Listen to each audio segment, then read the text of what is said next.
Miss Jackson never stole my father. She taught both of us how to stop being afraid. Miss Jackson never stole my father. She taught both of us how to stop being afraid.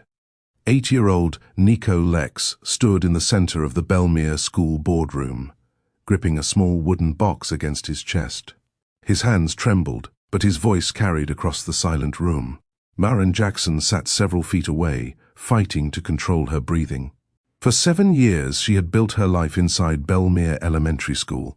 She had comforted frightened children, helped struggling students find confidence, and stayed late whenever a child needed her. Now, one complaint threatened to take everything from her. Several parents watched from the back row. Principal Rowe sat beside the board members with a folder of reports before her. Across the room, Michiel Lex stared at Maren with helpless concern. He wanted to defend her.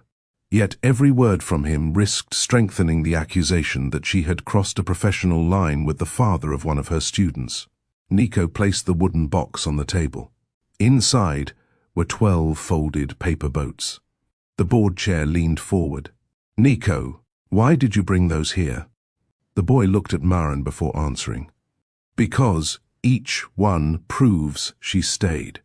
Maren lowered her eyes toward the polished table. Her contract renewal sat inside the folder before Principal Rowe. One decision would determine whether she returned to her classroom or walked away from the children who trusted her. The accusation was simple and damaging. A parent claimed Maren had favored Nico because of her growing feelings for Michiel. The complaint also suggested that private conversations between Maren and Michiel had crossed professional boundaries. Maren knew the truth. She had refused to date Michiel, while Nico remained her student. She had limited their messages, stopped attending Nico's games, and placed her career before her feelings. None of those choices had protected her from suspicion. Michiel watched her from across the room. His jaw tightened as the board chair reviewed the complaint. He knew Maren had done nothing wrong. He also knew his presence placed greater pressure on her. Nico opened the wooden box. Each folded boat carried one word: kindness, trust, safety, home, love. Maren's eyes filled with tears. She had entered the room prepared to defend her career. She had not expected a frightened child to defend her heart.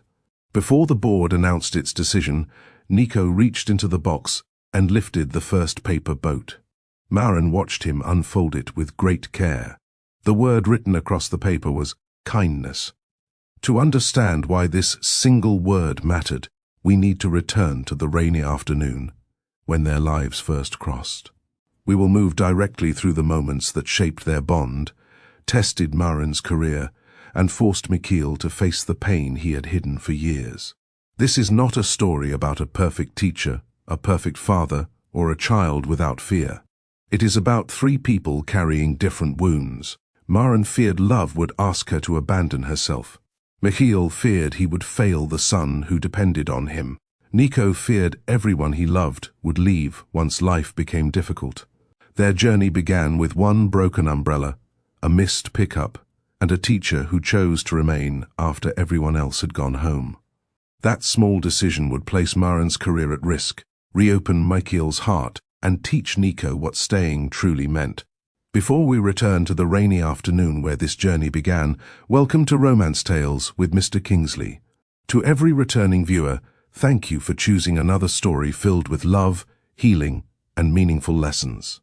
To every new viewer, you are joining a community built around stories that touch the heart and remind us of the values that matter.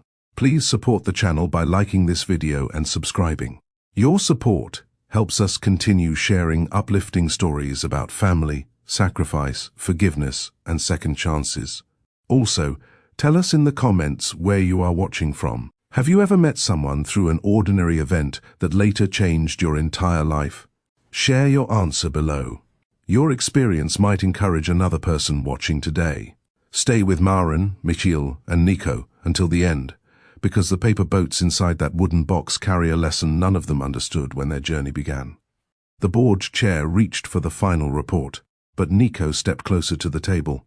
"You have not heard how she found me," he said. His voice was softer now, yet no one interrupted him. Maren looked at the paper boats and remembered the cold rain, the empty school entrance, and the frightened boy waiting for a father who had not arrived. She had believed she was making one simple choice that evening: stay until Nico was safe. She never expected the choice to connect her life to Michiel's. She never expected kindness to become love. She also never expected the same love to threaten the career she had spent years building. Would the board judge her by a photograph and a rumor, or by the truth of her actions? Would Nico lose another person he had learned to trust? Would Michiel remain silent while the woman he loved faced the consequences alone? The answers began months earlier, beneath heavy rain, when Maren Jackson saw a small boy standing under a broken umbrella and chose not to walk away. Months before the school board hearing, Maren Jackson believed the day would end like every other Thursday at Belmere Elementary. She had already driven halfway home when she remembered the lunch bag resting beneath her desk. With unfinished lesson plans waiting in her apartment, she considered leaving it until morning. She changed direction and returned to the nearly empty school. The parking lot looked deserted. Rain struck the windshield as Maren parked near the main entrance and hurried inside. She collected her bag, checked the classroom windows, and switched off the final lamp. As she stepped into the hallway, movement near the glass doors caught her attention. A small figure stood outside. Maren moved closer and recognized Nico Lex, one of the quietest children in her class. His backpack was pressed tightly against his chest. A damaged umbrella leaned above his head, offering little protection. Water ran from his dark curls onto his cheeks. His jacket sleeves were soaked, and his shoes stood in a shallow pool beside the entrance. Maren glanced across the empty parking lot. No parent waited nearby. No school bus remained. Almost 40 minutes had passed since dismissal. She opened the door and hurried toward him. "Nico, why are you still here?" He lowered his eyes. "My dad said he would come." The fear beneath his answer told Maren he was no longer worried about being late. He was afraid he had been forgotten. Maren guided Nico beneath the narrow shelter beside the entrance and removed her phone from her bag. "Did your father tell you he might be late?" Nico shook his head. "He always comes before the buses leave." Maren called the number listed in his school record. The phone rang several times before sending her to voicemail. She called again. No response. Maren tried the school office door, but it was locked. The secretary, principal, and remaining staff members had already left. Even the security guard assigned to the afternoon shift had begun checking the rear buildings. She returned to Nico and found him staring toward the road. "Maybe Dad forgot what day it is," he whispered. Maren heard more than disappointment in his voice. He was searching for a reason that would hurt less than believing his father had abandoned him. "Your father has never forgotten you before," she said. "Something must have delayed him." Nico tightened his grip around the backpack. "What if he does not come?" Maren crouched until they were at eye level. "You will not wait here alone, I promise." She called Michiel a third time, leaving a clear message with her name, location, and phone number. When no reply came, she contacted school security and explained the situation. The rain grew heavier. Maren looked at Nico's shaking shoulders and made a firm decision. They would wait inside her classroom. Maren held the door open and led Nico back into the school. His wet shoes squeaked against the hallway floor. He walked beside her without speaking, still glancing over his shoulder as though Michiel might appear outside at any moment. Inside the classroom, Maren switched on a lamp near her desk. The warm light softened the empty room and helped Nico relax. "Let us get you dry first," she said. She searched through the lost and found box and found a clean grey sweater close to his size. She handed him a towel from the art cabinet and turned away while he removed his soaked jacket. When Nico settled into a chair, Maren placed 2 packets of crackers and a small bottle of water before him. "I am not hungry," he said. "Keep them near you. You might change your mind." He opened one packet after a few seconds. Maren sat across from him. She wanted to distract him without pretending everything was fine. Reaching for a sheet of blue paper, she drew a small boat across the center. Nico stopped chewing and watched her. "My mom used to draw boats," he said. Maren kept her voice gentle. Did she teach you how to make one? He shook his head. Maren folded the paper slowly, showing him each step. Would you like to learn? Nico moved his chair closer. For the first time since she found him outside, his hands loosened around his backpack. Together, they began folding paper boats while the rain continued beyond the classroom windows. Nearly an hour passed before hurried footsteps broke the quiet inside the hallway. The classroom door opened, and a tall man rushed inside. Rain covered his dark coat. His hair clung to his forehead, and his breathing came in short, uneven bursts. Nico! The boy pushed away from the table so quickly that his chair scraped across the floor. Dad! Mikhail Lex crossed the room and pulled his son into his arms. He held him tightly, checking his face and shoulders as if he needed proof that Nico was safe. I am sorry, Mikhail said. My truck stopped on the highway. My phone died before I reached a gas station. Nico pressed his face against his father's chest. I thought you forgot me. Mikhail closed his eyes. I would never forget you. Maren stood near the desk, watching relief replace the panic on his face. She had expected excuses or frustration. Instead, she saw a frightened father carrying the weight of one terrible delay. Mikhail finally turned toward her. You must be Ms. Jackson. Maren Jackson. Mikhail Lex. He offered his hand. His palm felt cold from the rain. Thank you for staying with him. He is my student, Maren replied. I was not leaving him alone. For a moment, Mikhail said nothing. His grateful expression reached Maren in a way she had not expected. Mikhail noticed the paper boats spread across the table. You made all of these? He asked. Nico made most of them, Maren replied. Nico picked up one of the boats and placed it in his father's hand. This one is yours. Mikhail lowered himself beside his son and studied the uneven folds. I think this is the finest boat I have ever received. Nico gave him a small smile. Mom used to say boats keep moving even when the water gets rough. A trace of sadness crossed Mikhail's face. She said that often. Maren understood that the paper boats carried more than a childhood memory. They connected Nico to a mother who was no longer present, and to a promise he still wanted to believe. Mikhail helped him put on the dry sweater before turning to Maren. I will replace everything you gave him. There is nothing to replace. You stayed long after your work ended. He needed someone here. Mikhail held her gaze. People do not always stay. His words carried a meaning Maren did not yet understand. After they left, she gathered the empty cracker packets and straightened the chairs. A single blue boat remained near Nico's seat. Maren picked it up and noticed faint writing inside one fold. Please do not leave. She stood alone in the quiet classroom, holding the small boat as rain tapped against the windows. For the first time, she wondered how much fear Nico carried behind his silence. The following morning, Maren arrived before the first school bus.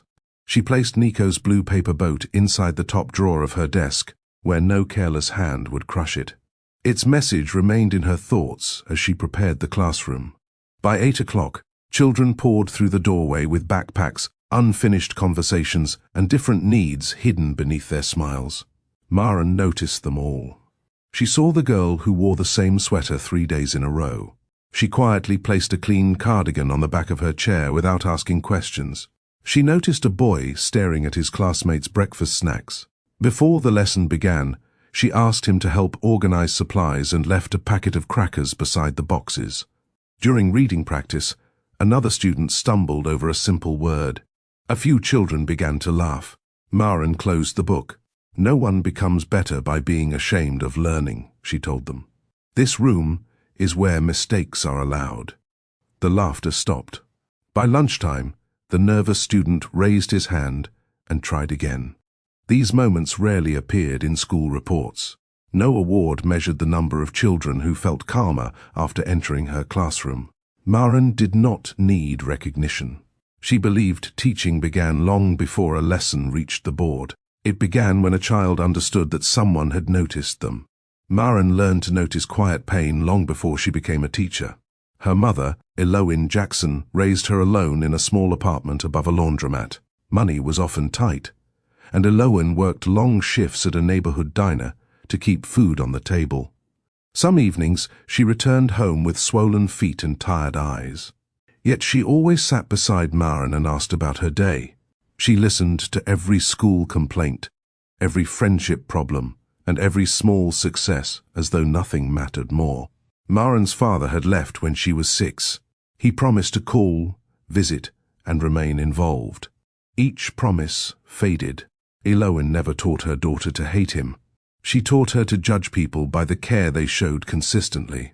Years later, illness weakened Elowen's body, but her wisdom stayed clear. During one of their final conversations, she held Maren's hand and gave her a lesson she would carry into every classroom. "People might forget your words," Elowen said, "but they will remember whether they felt safe with you. Protect that feeling." After her mother passed, Maren built her life around those words. Every frightened child reminded her of the girl she once was. Every promise she kept honored the woman who had always come home. Maren rarely spoke about her father. His absence had become an old wound she learned to carry without showing. Still, certain memories returned whenever someone made a promise too easily. As a child, she often waited beside the living room window on Saturday mornings. Her father would call ahead and say he was coming to take her for lunch. Maren would dress early and keep her shoes on. Hours passed. Cars moved along the street, but none stopped for her. Elowen always found a gentle way to move her away from the window. She never made excuses for him. She also refused to let his failures convince Maren that she was unwanted. As Maren grew older, she stopped waiting. The experience shaped how she viewed affection. Kind words meant little without steady actions. She trusted people who arrived when they said they would, and stayed when life became uncomfortable. This was one reason Nico's message inside the paper boat affected her so deeply. "Please, do not leave."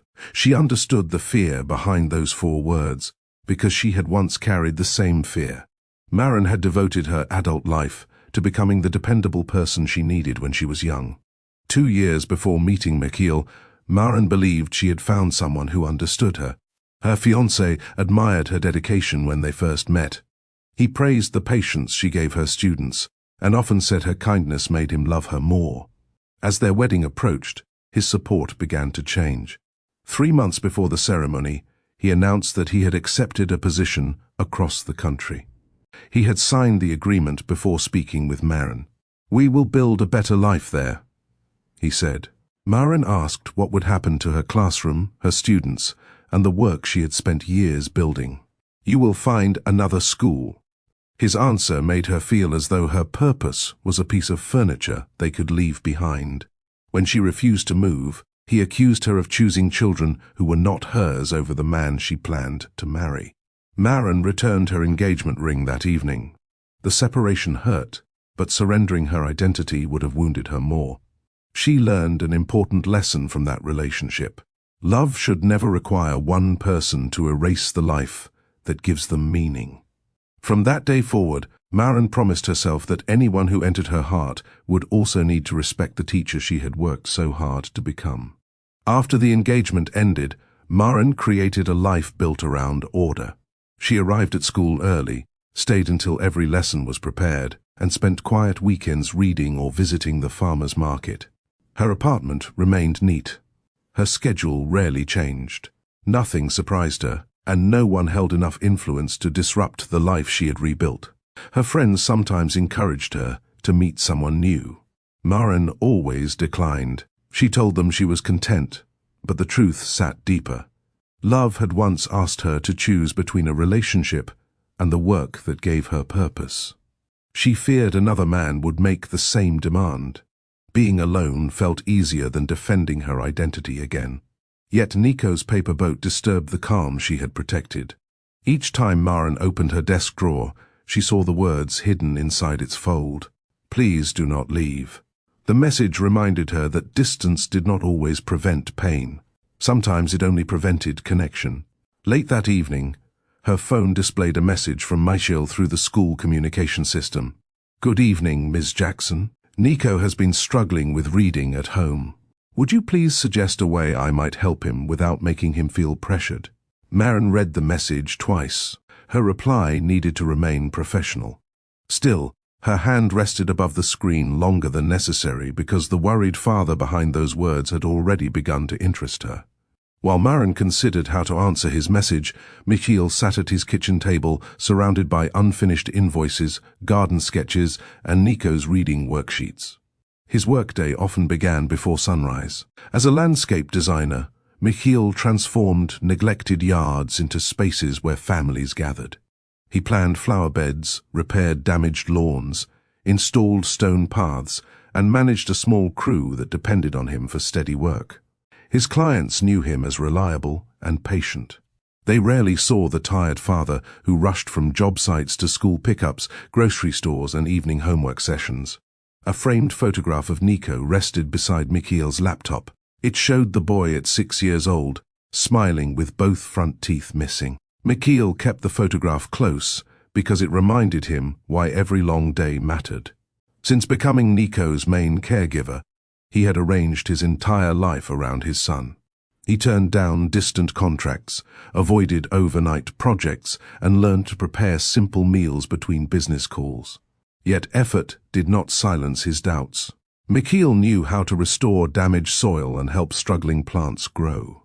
Raising a wounded child felt different. There were no clear plans, no measurements, and no guarantee that love alone would repair what abandonment had left behind. That evening, he looked at Maren's name on his phone and hoped she understood the question he was afraid to ask. How do I help my son when I am no longer sure I am enough? Michiel measured each day by what Nico needed. He left home before sunrise whenever a project demanded an early start, but he never missed the school pickup without arranging someone trustworthy to help. His phone alarms carried reminders for reading practice, soccer training, lunch payments, and parent meetings. At work, he accepted smaller local contracts instead of higher-paying jobs that required long travel. The choice slowed the growth of his business, yet it allowed him to return home before Nico went to bed. Their house was modest, but Michiel kept it steady. Dinner appeared on the table each evening, even when it came from a simple recipe. Clean uniforms waited every Monday morning.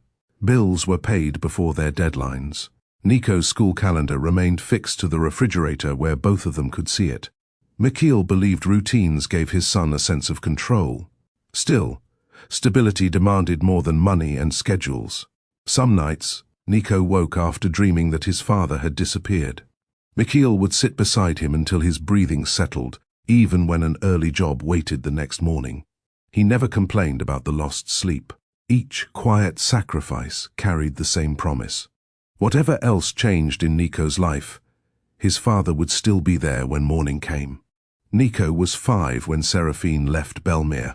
She packed one suitcase while Michiel stood near the bedroom door, struggling to understand how their marriage had reached its final day. Seraphine said she felt lost inside the life they had built. Motherhood, marriage, and responsibility had become heavier than she expected. She insisted she loved Nico. Yet she believed leaving was the only way to understand herself. Michiel asked her to seek counseling with him. She refused. When Nico saw the suitcase, he wrapped both arms around his mother's leg. "Are you coming back tonight?" Seraphine knelt and kissed his forehead. "Not tonight, sweetheart. I will call you soon." For several weeks, she kept her promise. She called every Sunday. Nico sat beside the phone before the agreed time, waiting to tell her about school, cartoons, and the plants he watered with his father. The calls slowly became less frequent. One Sunday passed without contact. 2 more followed. Her explanations grew shorter whenever Michiel reached her. Work was demanding. She had forgotten the time. She needed more space. Months later, Nico stopped asking when she would return. Instead, he began asking what he had done wrong. Michiel always gave him the same answer. Your mother's choice was never your fault. Still, he saw the doubt in his son's eyes and knew words alone had not healed the wound. Michiel carried deep anger towards Seraphine, but he refused to place it inside Nico's heart. Whenever Nico asked why his mother stopped calling, Michiel chose his words carefully. She is dealing with problems she has not learned to handle, he would say. Her absence is not proof that you are difficult to love. Some relatives believed he was protecting Seraphine more than she deserved. They wanted him to tell Nico how many promises she had broken and how often she ignored Mikhail's attempts to reach her. Mikhail refused. He understood that speaking cruelly about Seraphine would not heal his son. It would only force Nico to feel ashamed for still loving her. One evening, Seraphine sent a brief message saying she was too busy to speak with Nico on his birthday. Mikhail stared at the screen, filled with words he wanted to send. He typed an angry response. Before sending it, he heard Nico walking toward the kitchen. Mikhail erased the message and placed the phone face down. "Did Mom call?" Nico asked. "Not yet." Nico tried to hide his disappointment. Mikhail moved closer and placed a hand on his shoulder. "You are allowed to miss her. You are also allowed to feel hurt." Nico leaned against him without speaking. Mikhail held his son and accepted the anger Nico was too young to carry alone. He could not control Seraphine's choices. He could control the kind of father he became because of them. A week after Mikhail requested help, he entered Marin's classroom for their scheduled parent meeting. Nico's reading worksheet rested on the table beside a short writing assignment. Marin invited Mikhail to sit before sliding the page toward him. "The class wrote about someone who makes them feel safe," she explained. Mikhail began reading. "Miss Jackson waits when I am slow. She does not laugh when I get words wrong. She says mistakes mean I am learning. She makes the classroom feel like a place where nothing bad will happen." He reached the final sentence and read the assignment again. "I did not know he felt this afraid at school," Mikhail said. "He hides his fear well," Marin replied. "When he struggles, he expects people to lose patience with him." Mikhail looked down at his hands. "I push him harder because I want him to succeed. Sometimes I hear myself correcting him and I know I sound frustrated." "You are trying to help him." "I keep thinking I must be enough for both parents." Marin leaned forward. "You do not need to become two people, Mikhail. Nico needs one parent who stays." The words reached the part of him he kept guarded.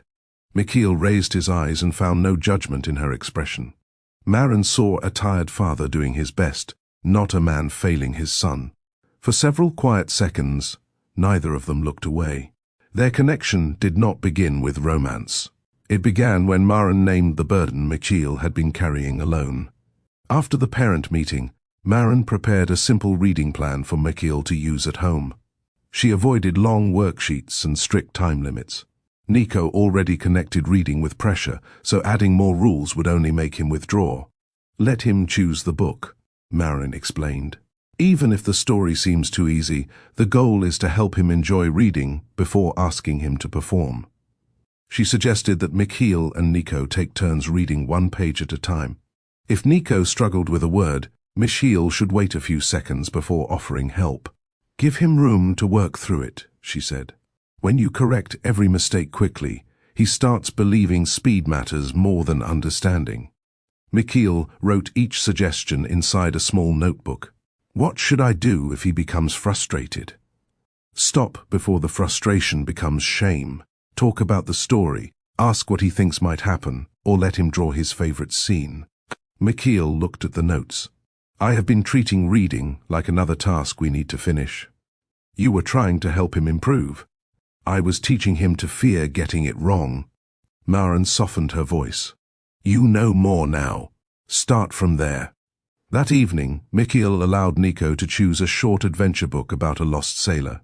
They sat together on the living room floor and read without a timer. For the first time, Nico did not ask when the lesson would end. The new reading routine changed the mood inside Mikhail's home. Each evening, Nico chose where they would read.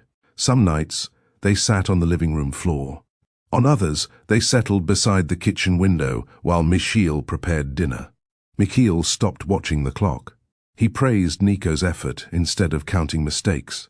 At first, Nico read in a low voice. He paused often and looked toward his father whenever a difficult word appeared. Mikhail waited. "You know more than you think," he would say. Day by day, Nico required less help. One evening, he reached the final page of the adventure book. He read the last sentence, closed the cover, and stared at it in silence. "I finished the whole thing?" "You did," Mikhail replied. A proud smile spread across Nico's face. The following morning, he entered Marin's classroom holding the book above his head. "Miss Jackson, I've finished every chapter." Marin knelt beside him. "I knew you would." "You were right. Mistakes did not stop me." "No," she said. "They helped you learn." Mikhail watched from the doorway. The confidence in his son's face gave him something he had not felt in a long time: hope. Later, he sent Marin a message. "Nico finished his first full chapter book tonight. Thank you for helping me understand what he needed." Marin smiled before writing her reply. "Tell him I am proud of him." Mikhail answered moments later. "He wants to hear those words from you tomorrow. Your opinion matters more to him than you know." Marin and Mikhail continued using the school communication system to discuss Nico's progress. At first, every message stayed brief. Mikhail reported the number of pages Nico completed. Marin suggested books, reading games, and small ways to reward his effort. Neither of them wrote about anything outside the classroom. Their messages slowly became less formal. One evening, Mikhail told her Nico had read through dinner because he refused to stop before reaching the end of a chapter. Marin replied that this was the finest reason she had ever heard for eating cold food. Mikhail answered that his cooking tasted better cold because fewer people noticed his mistakes. Marin laughed at her phone. She wrote back that Nico's courage clearly came from somewhere else. The exchange stayed harmless, yet Marin read it again before setting her phone aside. Mikhail also began noticing small details about her. He remembered she preferred tea during late school events, and that she kept peppermint sweets inside her desk during grading week. Marin noticed his patience, his humor, and the effort he placed into every suggestion she offered. They remained teacher and parent. Still, something gentle had begun growing between the careful words. Neither of them named it. Naming it would make the feeling harder to ignore. A Saturday volunteer project brought Marin and Mikhail together outside their usual parent-teacher conversations. Belmere Elementary's garden had been neglected through winter. Weeds covered the flower beds, several wooden borders had broken, and the small reading corner needed fresh plants. Mikhail offered to lead the repairs. When Marin arrived, she found him unloading trays of flowers, gardening tools, and bags of soil from his truck. "You brought enough plants for the entire neighborhood," she said. "The garden has suffered long enough." Mikhail glanced at her clean white sneakers. "Those shoes will not survive the morning." Marin looked down at them. "I made a poor choice." "A courageous one." She laughed and lifted a tray of seedlings before he offered to carry it. They worked beside each other for most of the morning. Mikhail showed her how to loosen crowded roots before planting. Marin teased him for speaking to the flowers as though they were members of his crew. "They respond better than some adults," he replied.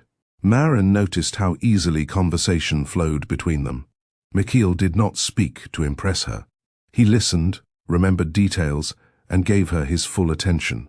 During a short break, he handed her a cup of tea prepared exactly how she liked it. "You remembered?" "I pay attention." The simple answer stayed with her long after they returned to work. Near the end of the project, Marin reached for a heavy bag of soil beside the garden fence. Before she lifted it, Mikhail placed his hand over hers. "I have this one," he said. Their eyes met. For one quiet moment, neither of them moved. The warmth of his hand contrasted with the cool morning air, sending an unfamiliar feeling through Marin. She withdrew slowly. "I carry boxes of books every week. I am stronger than I look." Mikhail smiled. "I believe you. I still have the soil." He lifted the bag and carried it toward the flower bed, leaving Marin aware of how quickly her heart was beating. Nico soon ran toward them, holding a yellow flower. "This one looks happy," he said. Mikhail knelt beside him. "Where should we plant it?" Nico pointed toward the space between two young trees. "Right there. Ms. Jackson will see it from her classroom." Marin helped him press the soil around the flower. When she looked up, Michiel was watching her with quiet affection. The feeling between them was no longer hidden from either of them. Before we continue, think about a teacher who once encouraged you when you felt unsure of yourself. Share your memory in the comments and send this story to someone whose kindness helped you grow. As Maren left the garden, she glanced back at the yellow flower. She did not notice the parents standing near the parking lot, watching her and Michiel far more closely than either of them realized. 3 days after the garden project, Nico stopped beside Maren's desk before lunch. "My soccer game is Saturday," he said. Maren smiled while arranging his reading sheets. "You mentioned it yesterday. You did not say you were coming." She looked at him. Nico tried to sound casual, but hope filled his expression. "Your father and teammates will be there." "I know. I want you there too." Maren hesitated. Attending a student's game was harmless. She had supported other children during school plays and community events. Still, her growing feelings for Michiel made this invitation feel different. "I will try," she said. Nico shook his head. Trying is not the same as coming. His direct reply caught her off guard. Maren thought about the message inside his paper boat and the many promises he had watched disappear. "All right," she said. "I will be there." Saturday afternoon arrived with clear skies and a cool breeze. Maren stood near the edge of the soccer field, holding a bottle of water and wearing a simple blue jacket. Nico was stretching with his teammates when he noticed her. His entire face changed. He lifted one hand and waved so eagerly that his coach had to call his attention back to the field. Maren waved in return. Across the field, Michiel followed his son's gaze and saw her. He did not speak, but the quiet gratitude in his expression made Maren understand that her presence meant more than attending a game. She had kept her word. Nico played with more confidence than Michiel had seen all season. Each time the ball reached him, he glanced toward the sideline. Maren clapped when he made a good pass and encouraged him when he missed. Near the end of the match, Nico scored his first goal. He froze for half a second, almost as though he could not believe it. His teammates rushed toward him, shouting his name. Nico looked past them and searched the crowd. When he found Maren, he pointed toward her with a wide smile. Michiel watched the exchange from a few steps away. After the match, Nico ran from the field without waiting for the coach to dismiss the team. "You came," he said, throwing his arms around Maren. "I told you I would." "You saw my goal?"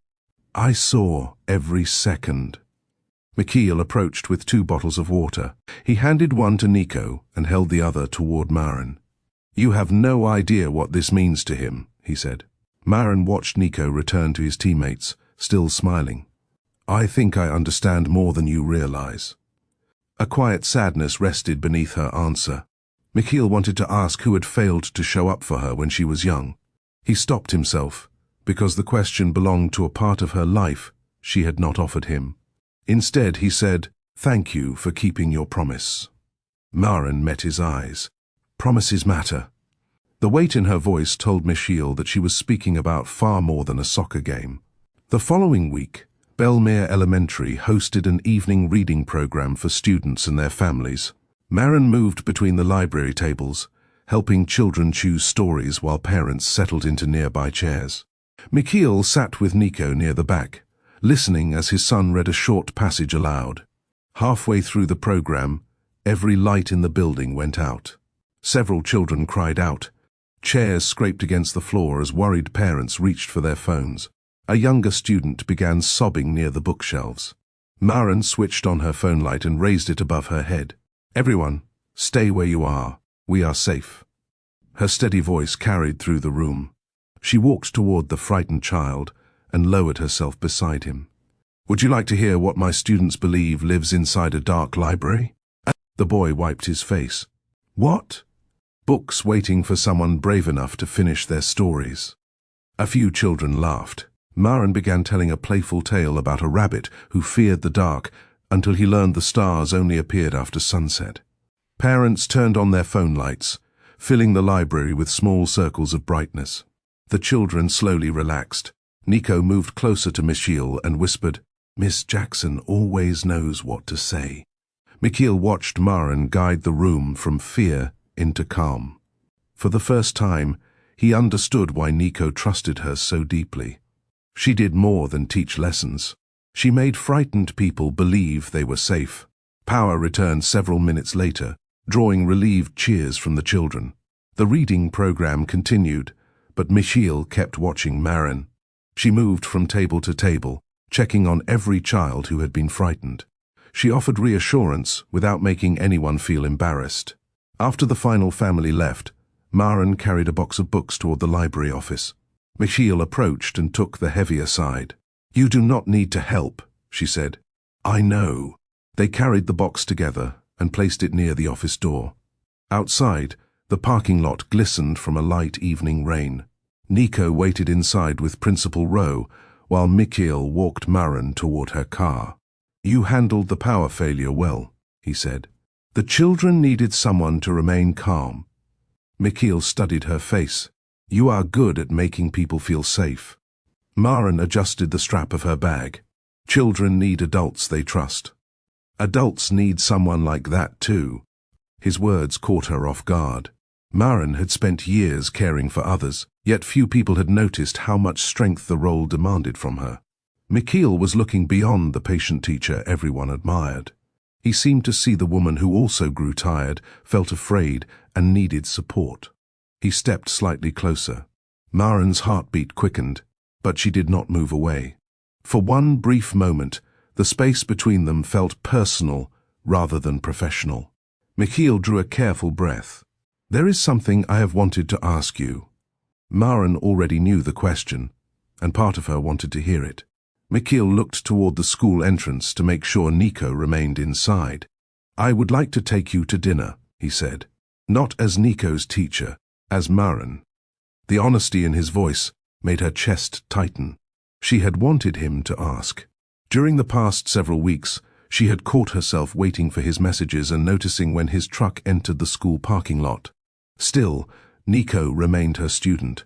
Maren stepped back, creating a careful distance between them. "I cannot accept while I am responsible for your son." Disappointment crossed Mikhail's face, but he did not argue. "I understand. Nico trusts me," she continued. "If we started something and it failed, he might believe he was losing another person. I will not place him in that position." Mikhail nodded slowly. "You are protecting him. I am protecting all three of us."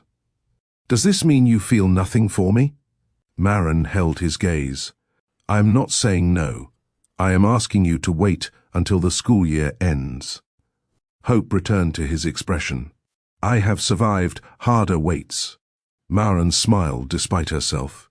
Mikhail did not touch her or attempt to change her mind. He wished her a safe drive and returned to the building. As Maren entered her car, she understood why his response affected her so deeply. Her former fiancé had treated her boundaries as rejection. Mikhail treated hers as something worthy of respect. From across the parking lot, neither of them noticed a parent lifting a phone and taking a photograph of their private conversation. By Monday morning, the photograph from the parking lot had reached several parents. It showed Mikhail standing close to Maren beside her car. The angle hid the distance she had created after refusing his dinner invitation. It also failed to capture the respectful way Mikhail accepted her decision.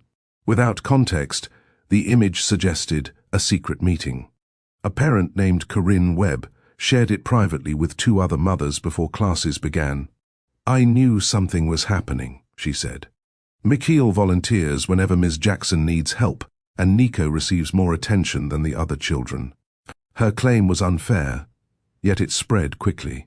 By lunchtime, several parents were discussing Maren's attendance at Nico's soccer game. Someone mentioned the reading plan she had created for him. Another parent remembered seeing Mikhail bring her tea during the garden project. Ordinary moments were reshaped into evidence of favoritism.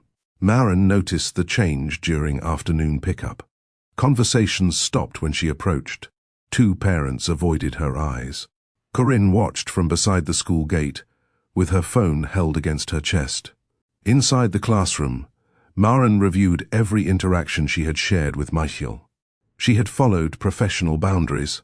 She had refused his invitation, She had treated Nico with the same patience she offered every struggling student. Still, a painful truth settled over her. People did not need proof to damage a reputation. They only needed a story others were willing to repeat. Before the final bell, Principal Rowe asked Maren to report to her office. Maren entered carrying a folder of graded assignments. Corinne Webb sat near the window with another parent, both wearing firm expressions. Principal Rowe invited Maren to sit. "A concern has been raised about your relationship with Mr. Lex," she said. Maren placed the folder on her lap. "My relationship with him is professional." Corinne slid a printed photograph across the desk. "Does this look professional?" Maren studied the image. It showed Michiel standing close to her car after the reading event. "He asked me to dinner," she said. "I refused because Nico is still my student." Corinne folded her arms. "You attended his soccer game. Mr. Lex repaired your classroom shelf. You made a private reading plan for his son. I have attended events for other students. The reading plan addressed an academic need. Mr. Lex volunteered during approved school projects." Principal Rowe raised a hand before Corinne replied. "Maren, I know your record. Still, the school must review every complaint fairly." The words struck harder than Maren expected. "What does the review involve?" "Your messages with Mr. Lex, Nico's assessments, volunteer records, and statements from staff members." Maren straightened in her chair. "I have nothing to hide." "I believe you," Principal Rowe said. "Until the review ends, avoid personal contact with Mr. Lex." Maren agreed, though the instruction felt like a punishment issued before anyone had examined the truth. Principal Rowe contacted Michiel before he arrived for the next volunteer session. She explained that a formal review had begun and asked him to pause every school activity until the matter was resolved. Michiel felt anger rise in his chest. Maren had refused his dinner invitation to protect her position. Now, the same choice was being ignored by people who had already decided what they wanted to believe. "I will provide every message we exchanged," he said. "They will show that she did nothing wrong." "That will help," Principal Rowe replied. "For now, distance will protect her." Michiel understood the warning. If he continued appearing at Belmere, parents might use his presence as further proof against Maren. Defending her publicly might also expose feelings she had worked hard to keep separate from her duties. He cancelled his volunteer work, including the final repairs planned for the school garden. That afternoon, Nico noticed the gardening tools being removed from the truck. "Aren't we going to school?" "Not today." "Did Miss Jackson say you cannot come?" Michiel chose his answer carefully. "Some adults misunderstood our friendship. I am giving her space while the school checks the facts." Nico frowned. "Are they angry because you like her?" Michiel looked toward the school building in the distance. "They are questioning her choices because of me." He hated stepping away, yet staying close placed more weight on the woman he wanted to protect.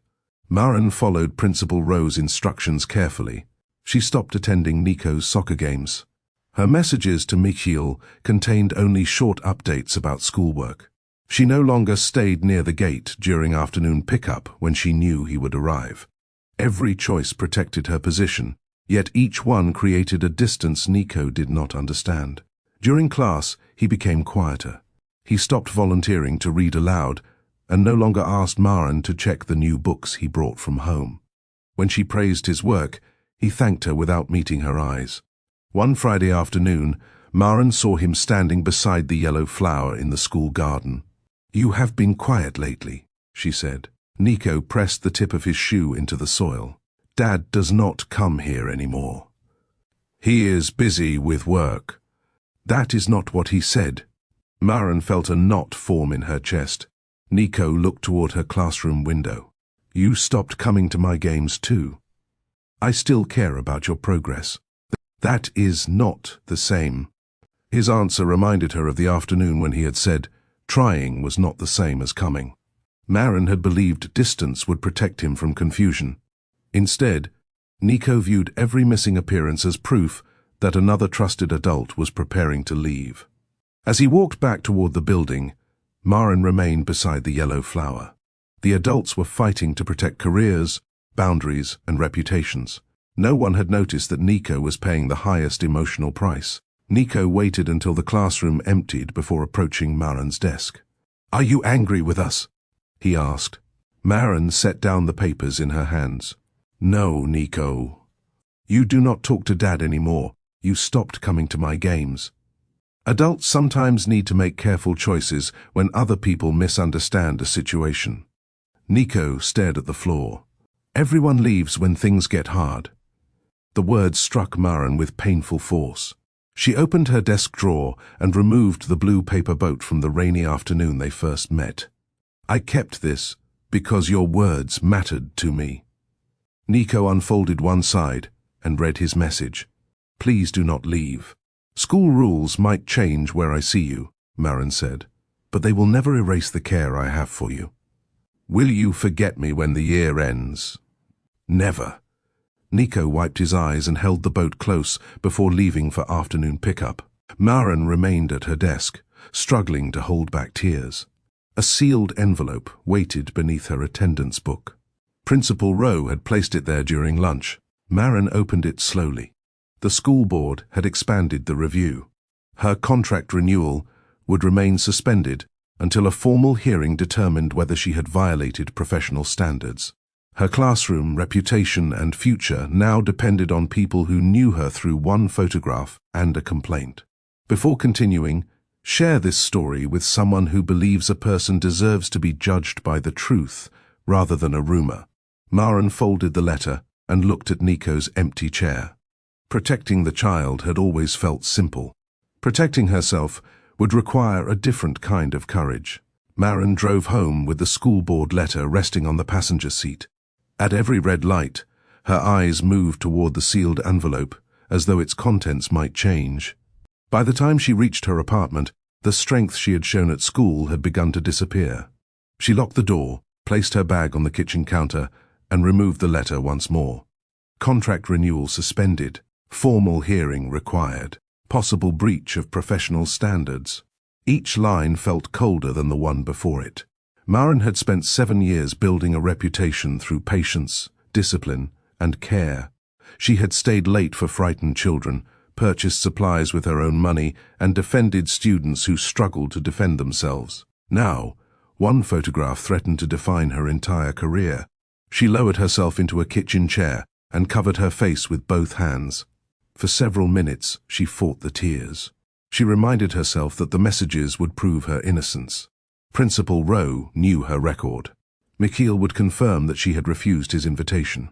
None of those thoughts stopped the fear. What if the board had already made its decision? What if parents no longer trusted her? What if Nico entered the classroom one morning and found another teacher standing in her place? The final thought broke through every defense she had left. Maren began to cry. She had protected her feelings, followed the rules, and placed Nico's needs before her own. Yet she still faced losing the life she had worked so hard to build. Maren's phone rang while she was still seated at the kitchen table. Mikhail's name appeared on the screen.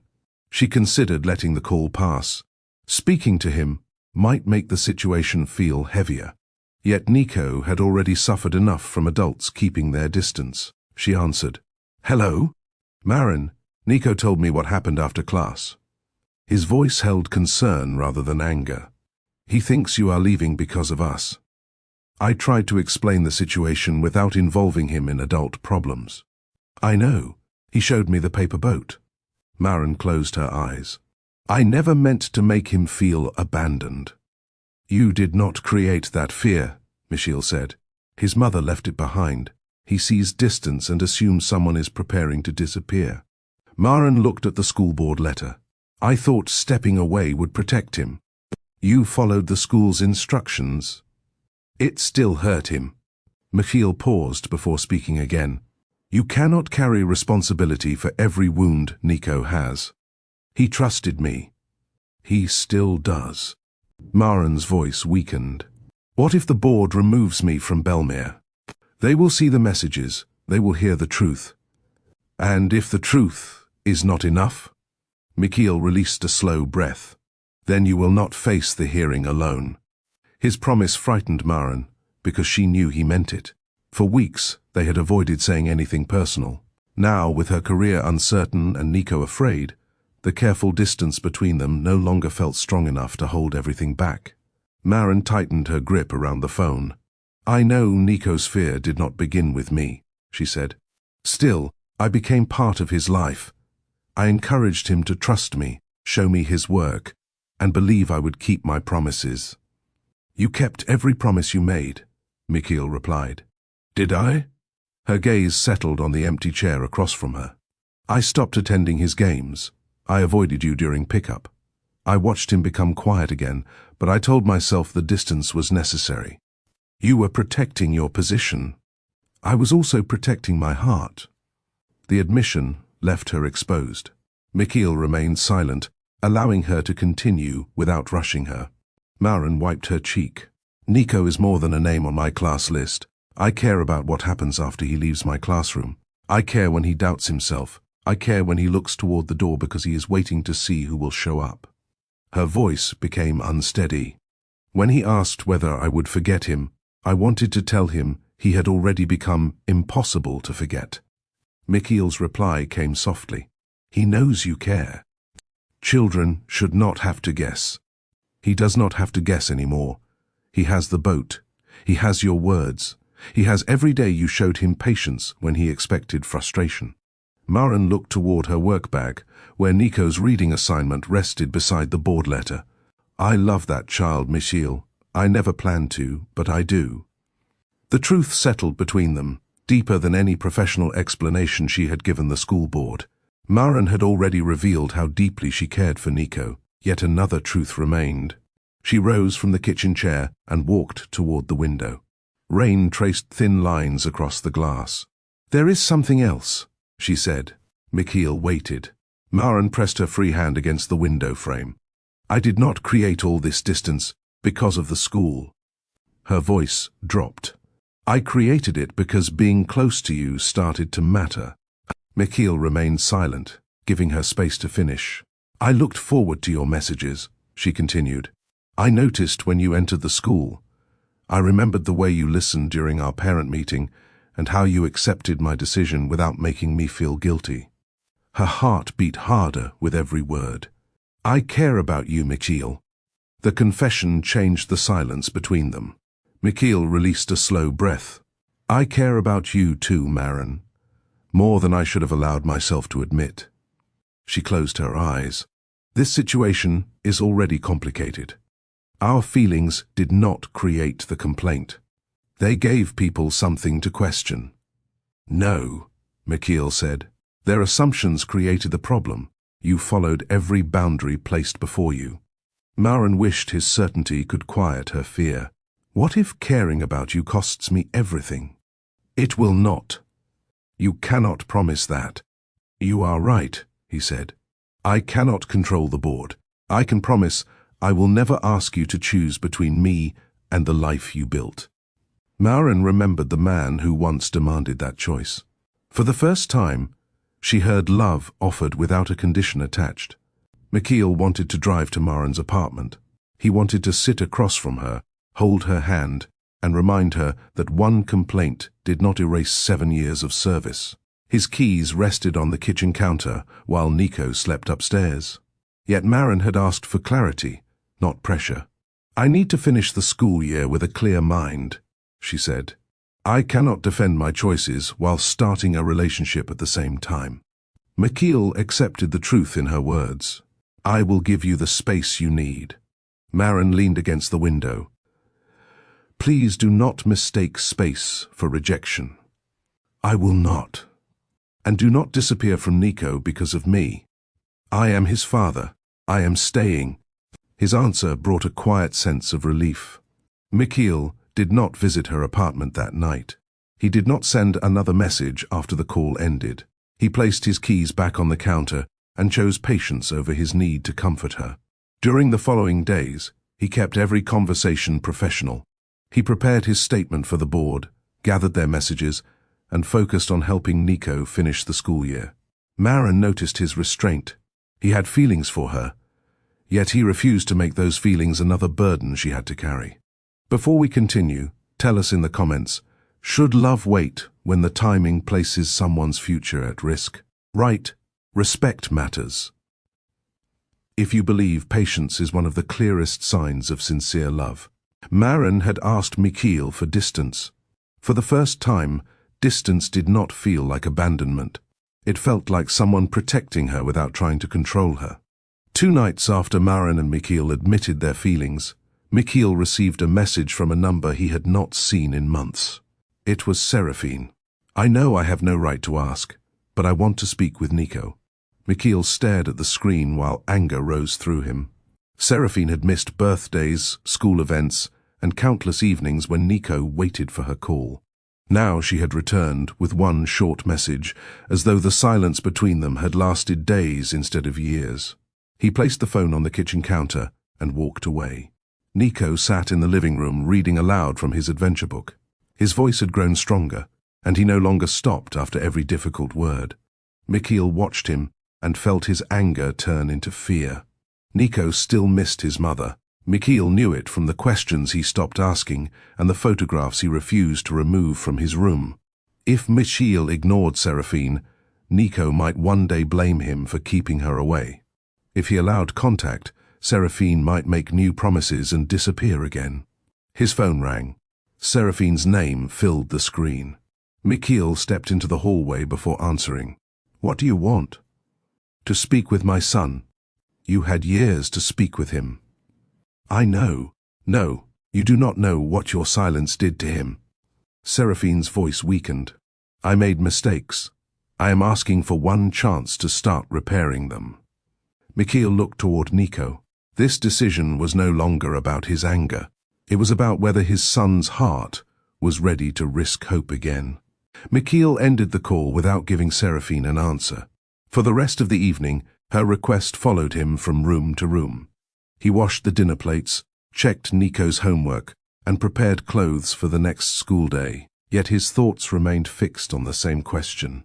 What would happen if Seraphine returned long enough to earn Nico's trust, only to leave again? He remembered the Sundays Nico spent beside the phone.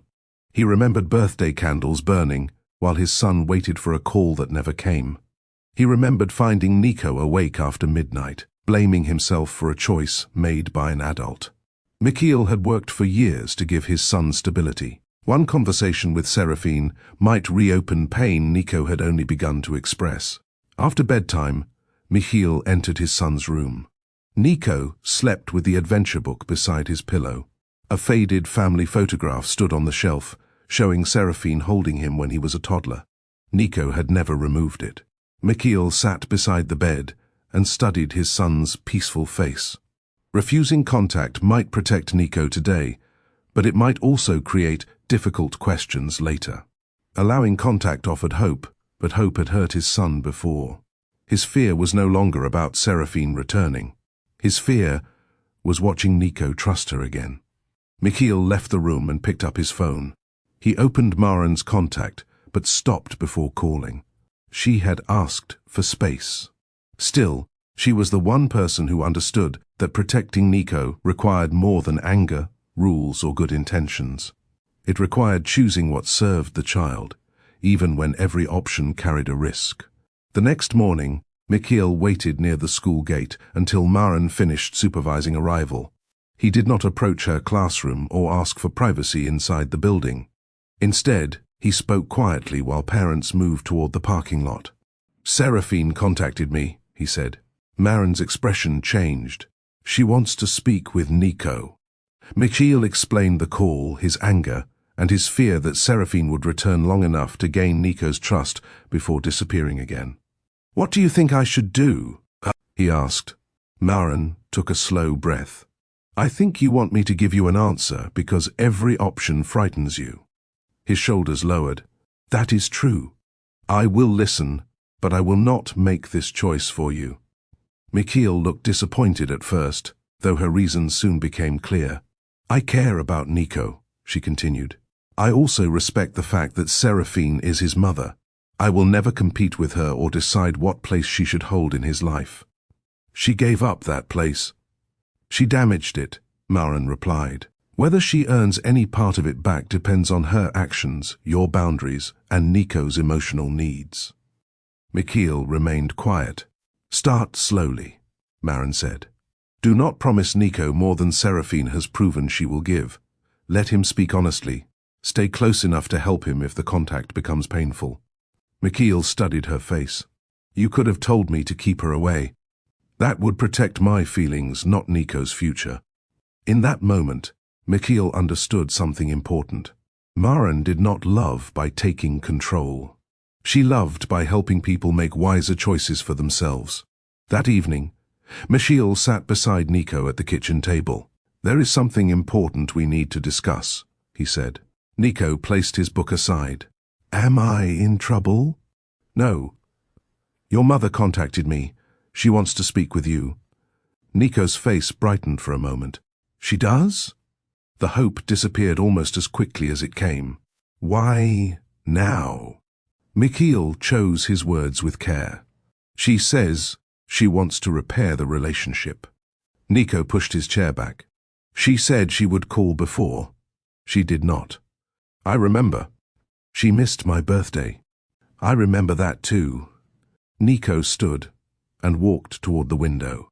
I do not want to talk to her. Mikhail nodded. You do not have to decide tonight. What if she leaves again? I cannot promise what she will do. I promise I will stay beside you through whatever happens. Nico wiped his eyes before turning around. Do you want me to forgive her? I want you to tell the truth about how you feel. You are allowed to miss her and still feel angry. Nico lowered his head. I want to hear her voice, but I do not want her to hurt me. Mikhail moved closer and rested a hand on his shoulder. Both feelings belong to you. Neither one makes you weak. After several quiet moments, Nico agreed to one short video call. There would be no promises about visits or a permanent return. Seraphine would need to rebuild trust through steady actions. For Nico, the hardest part was not deciding whether he loved his mother. He had never stopped. The hardest part was deciding whether his heart felt safe enough to hope again. The video call took place on Sunday evening. Mikhail sat beside Nico at the kitchen table while Seraphine appeared on the laptop screen. Her eyes filled with tears when she saw her son. You have grown so much, she said. Nico kept his hands beneath the table. Why did you stop calling? Seraphine looked away. I was struggling with my life. I thought staying away would give me time to become better. It made me think you did not want me. Her face tightened with regret. I always wanted you. Nico's voice remained quiet. Wanting me is not the same as being here. Mikhail felt the truth of those words. Seraphine apologized and promised to call every week. She also spoke about returning to Belmere, attending Nico's games and making up for every event she had missed. The promises came too quickly. Nico closed the laptop before the call officially ended. She said all those things before. Mikhail pulled him close. You do not need to trust every promise today.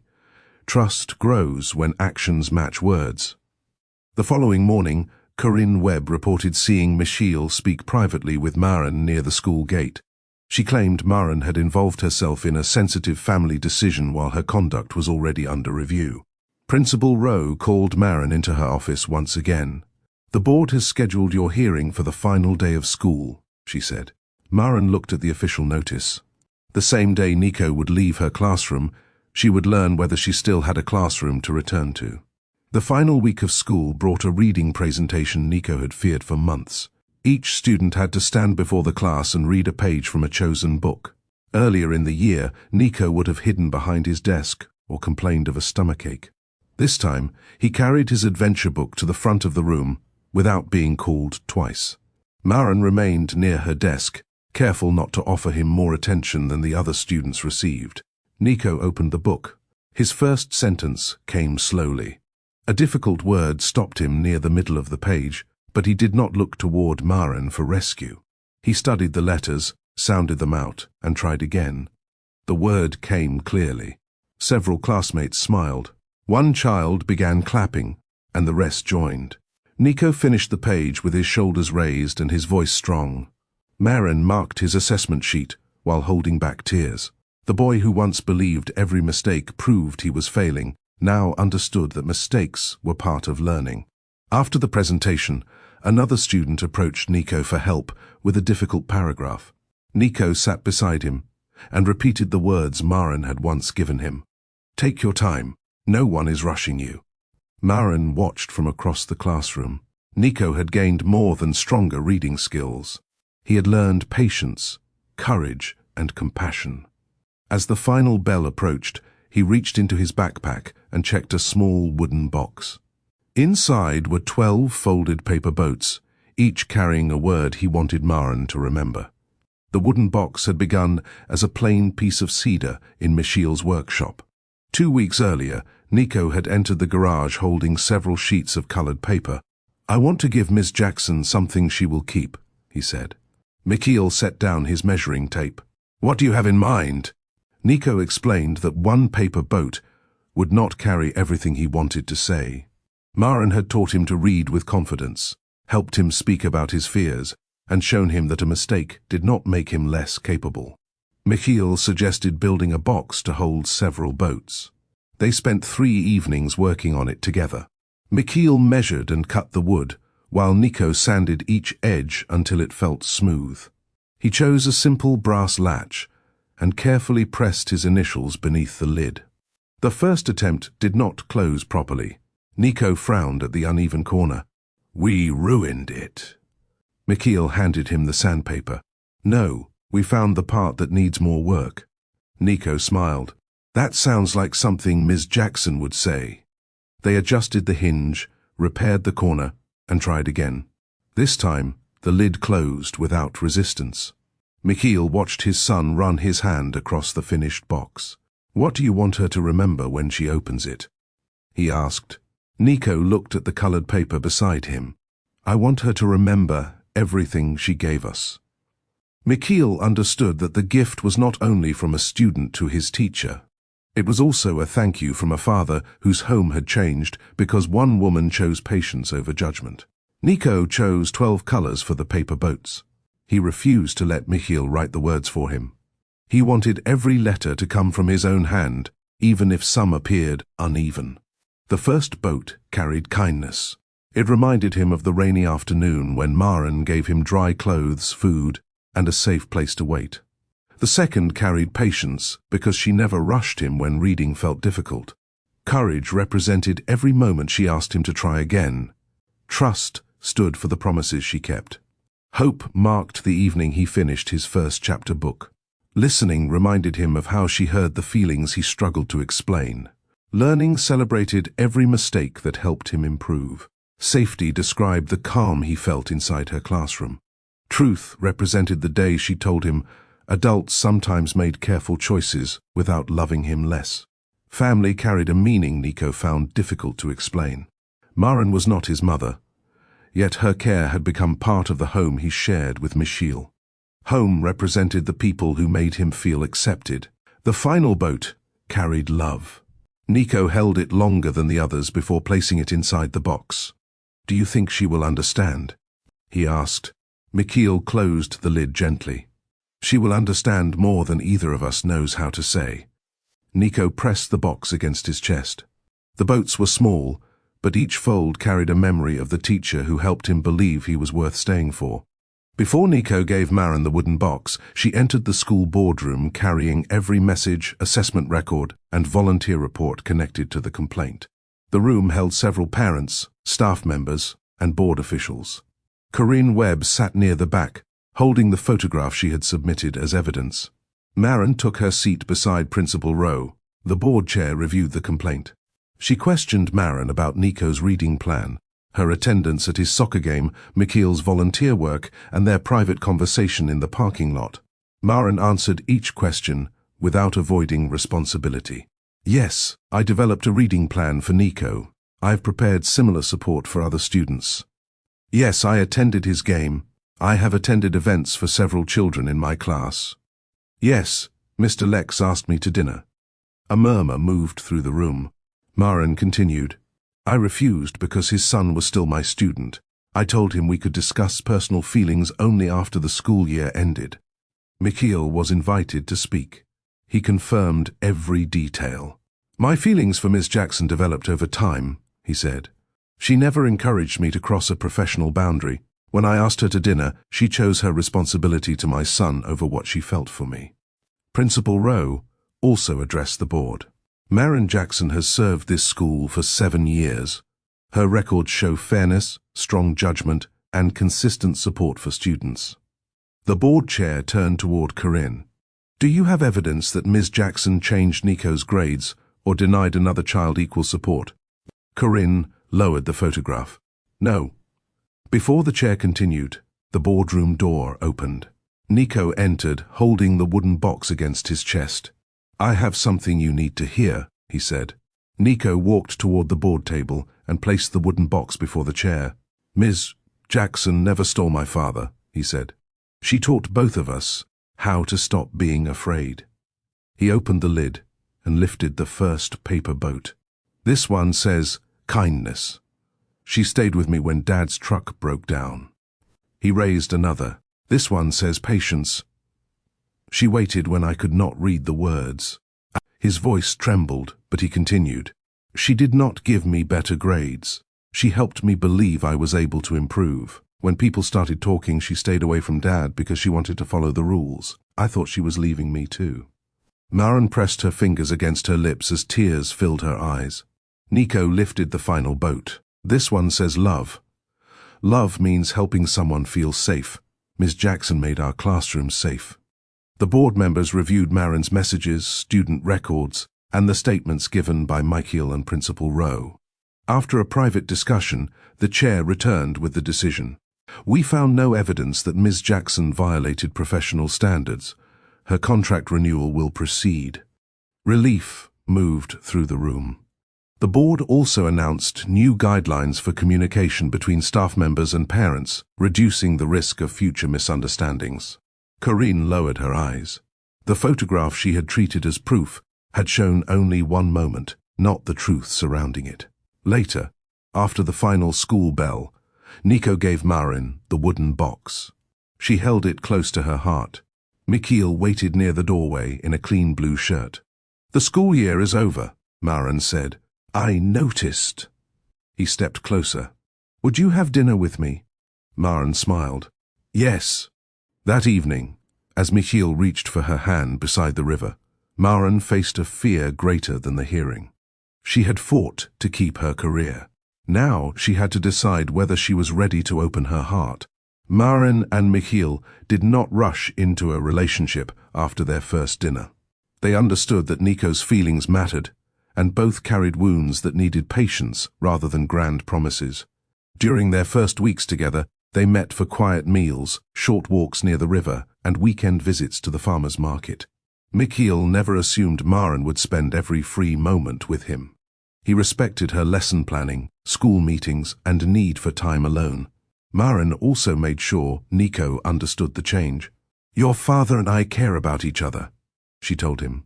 That does not change my care for you. Nico studied her face.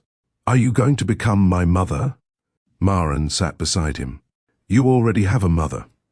I am not here to replace her. Will you still be part of our lives? I hope so, but your father and I are taking one day at a time. Her honesty comforted him more than a promise she was not ready to make. Mikhail appreciated the way Marin protected Nico from false expectations. She never used the boy's affection to strengthen their relationship. She built a separate bond with Mikhail while allowing Nico space to understand his own feelings. Their first weeks held simple moments. Mikhail brought dinner to Marin's apartment during a difficult grading week. Marin attended Nico's summer soccer practice without needing an invitation. They laughed over Mikhail's failed attempt to bake a cake and spent an afternoon repairing the garden fence. Love grew through ordinary choices. Marin began to see that a healthy relationship did not demand constant sacrifice. Mikhail gave her room to remain herself, while showing her that she no longer had to face every burden alone. For the first time, love felt less like a threat to her peace. It felt like another form of peace. Their first dinner lasted longer than either of them expected. Mikhail chose a small restaurant near the river, far from the school and the parents who knew them. Maren arrived wearing a soft green dress, while Michiel wore a clean shirt that still carried a faint trace of soil near one cuff. The detail made her smile. "You came straight from work," she said. "I changed in the truck." "That explains the missing iron." Michiel laughed, and some of Maren's nervousness faded. They spoke about more than Nico, school, and the board hearing. Michiel described the pressure of raising a child alone while running a business. Maren shared how her broken engagement had changed her view of marriage. "My former fiancé loved the idea of me," she said. "He did not respect the life I had already built." Michiel rested his hands on the table. "I do not want you to leave teaching. It takes a great deal of my time." "I know. What if you begin to resent it? Then I will speak honestly instead of asking you to become someone else." After dinner, they walked beside the river. The air was cool, and the street behind them had grown quiet. Maren told him about her father's broken promises. Michiel spoke about the guilt he carried after Seraphine left. "I thought a better husband might have convinced her to stay," he admitted. "You were not responsible for her decision. I know that in my mind. Some days, my heart disagrees." Maren understood the feeling. Michiel reached for her hand slowly, leaving her free to refuse. She allowed his fingers to close around hers. There was no dramatic declaration or rushed promise, only two people speaking honestly about the fears they usually hid. For Maren, the moment mattered because Michiel did not ask her to forget her past. He listened as she explained how it still shaped her. Several months into their relationship, Principal Rowe asked Maren to lead a new reading program for struggling students. The position meant longer afternoons, Saturday planning sessions, and less free time with Michiel. Maren accepted with pride, yet old fear followed her home. Her former fiancé had once treated her work as competition. She worried Michiel would eventually feel the same way. When she explained the new schedule, he remained quiet for a moment. Maren prepared herself for disappointment. Instead, Michiel smiled. They chose the right teacher. "You are not upset? I will miss some of our evenings, but I am not asking you to refuse an opportunity you earned." His answer touched her, but his actions meant even more. On late workdays, Michiel brought dinner to her classroom and left before distracting her. When she needed help preparing the reading area, he repaired shelves and built storage boxes without taking control of her plans. He also adjusted their dates instead of complaining about cancelled evenings. Some weeks, romance meant sharing breakfast before school. Other times, it meant sitting together in silence while Maren reviewed student reports. One Saturday, she apologized for giving so much time to the program. Michiel took her hand. "Teaching is not something I tolerate because I love you," he said. "It is one of the reasons I love you." Maren leaned closer and kissed him gently. For years, she had believed a relationship would compete with her purpose. Michiel showed her that the right partner would protect the parts of her life that already mattered. Maren and Michiel's relationship grew stronger, but affection did not remove every disagreement. Their first serious conflict began after Nico received a warning for arguing with another student. Michiel wanted to suspend soccer practice for 2 weeks. Maren believed he should first understand why Nico had reacted so strongly. "You always search for the feeling beneath his behavior," Michiel said. "Sometimes he needs a clear consequence. And sometimes punishment hides the problem instead of solving it," Maren replied. Michiel felt she was questioning his parenting. Maren felt he dismissed her experience with children. The conversation ended with Michiel leaving her apartment earlier than planned. Maren spent the evening wondering whether their differences would eventually become another demand for her silence. Michiel drove home frustrated, but he soon recognized that he had defended himself without listening to her concern. The following morning he returned with breakfast. "I treated your opinion like an attack," he admitted. "I am sorry." Maren lowered her eyes. "I also spoke as though I knew Nico better than you. You are his father, and I should have respected your position."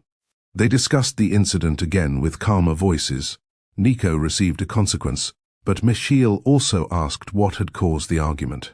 They learned that another student had mocked him about his mother. The conflict taught Maren and Michiel an important lesson.